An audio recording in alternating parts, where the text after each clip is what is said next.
Hello, everybody.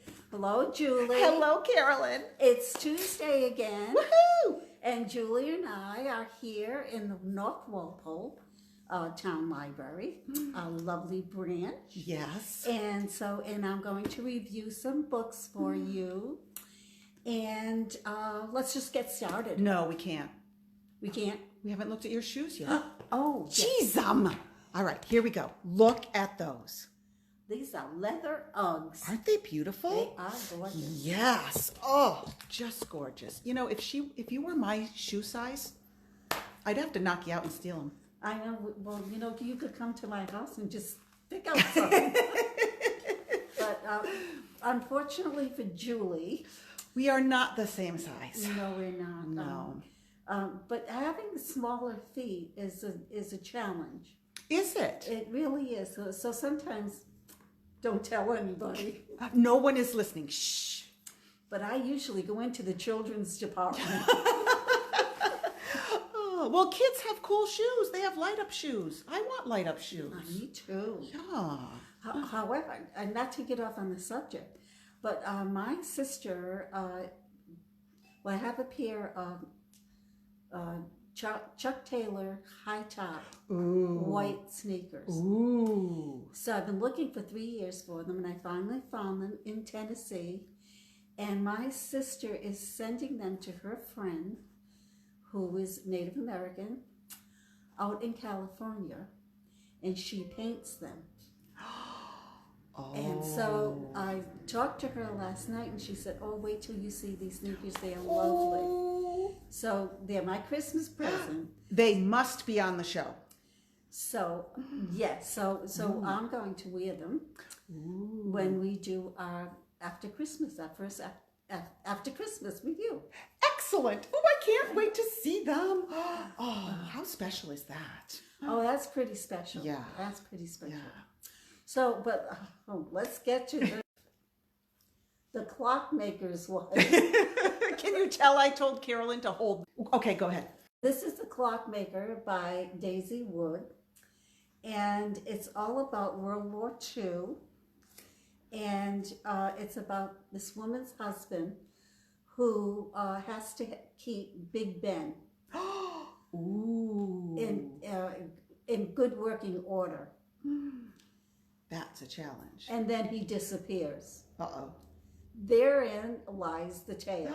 Ooh. So she has to go on a hunt to look for him, and has many adventures. Of course, there's a lot of history and all about clocks. Wow.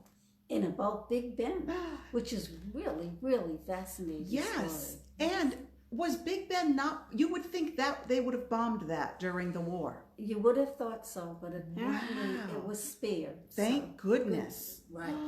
So this is a really good one. Ooh.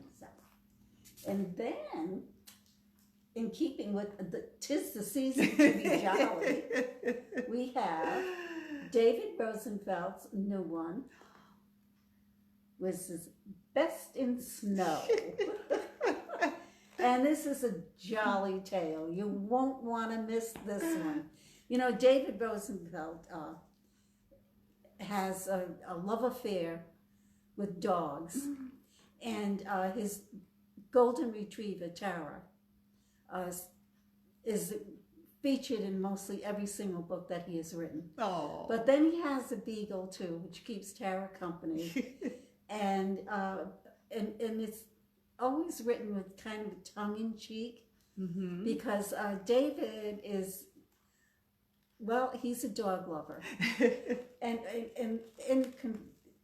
and all of his books about Tara and all of the lawyer things that he trials and his wife, and it's just a wonderful family book author.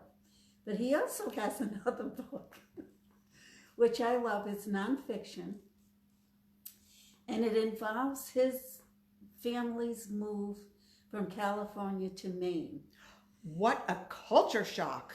Yes, and the title of the book is Three RVs, 9 drivers, and 20 dogs. Wow.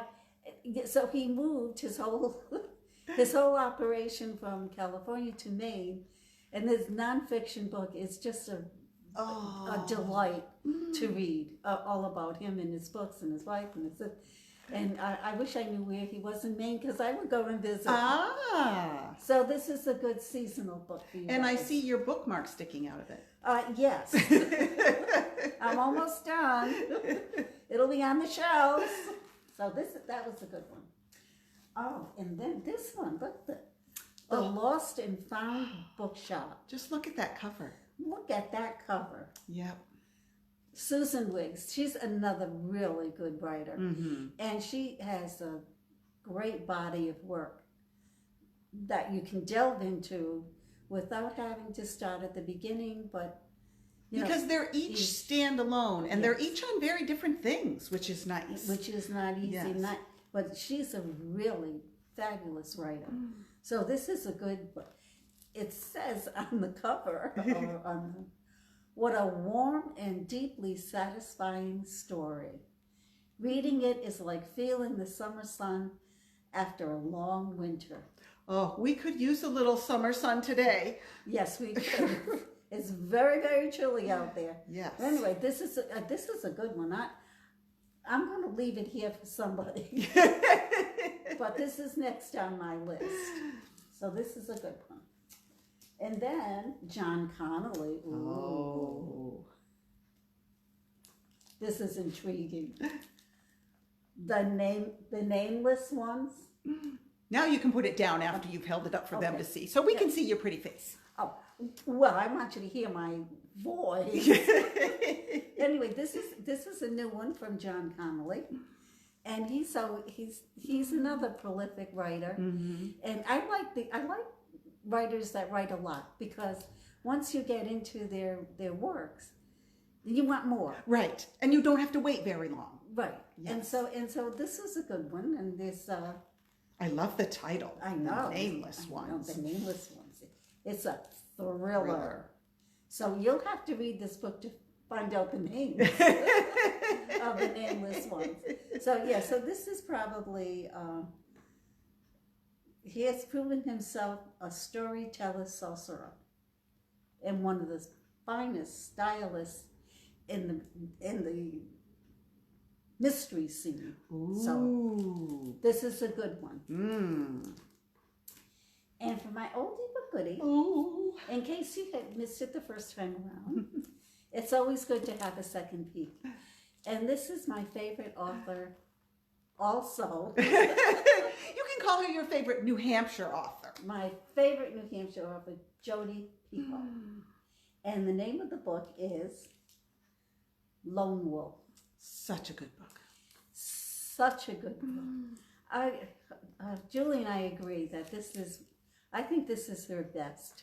You know, she must have done so much research for that book, because I learned so much about wolves when I was reading that book.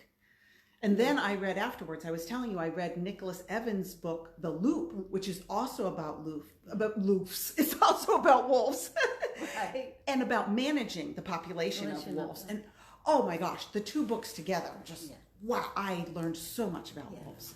So this is a really, really good book. Yes. I mean, all of her books are good. Mm-hmm. Some kind don't hit the mark, but this one actually does. Yes, most definitely. And she has a new book coming out soon. That's why I picked this one in anticipation of her new book coming out fairly soon. Fairly soon, Very yes. soon. Yes, I know we have it on order, so that's a good thing. So that's a good thing. Yes. So, do you know if we have books on order, you can call the library and put your name on the waiting list when they're on order? that's right. Yes. That's right. Yes. And if you suggest a purchase, you will be the first one on the list to get it. That's right. That's right. So if you have a book that you think that everybody would like, and it doesn't have to be everybody, but if you think a book is worth purchasing, you should call Jane and tell her. Yes, because she very much likes to hear what people like to read. Yes. Yes. Yeah. And that's very, very helpful. Because if it were me and I were in charge, we would have nothing but mysteries And dog books. and dog books. And if it were me, we'd just have knitting books. So They- good thing we have It's a Jane. good thing we have Jane. Yes.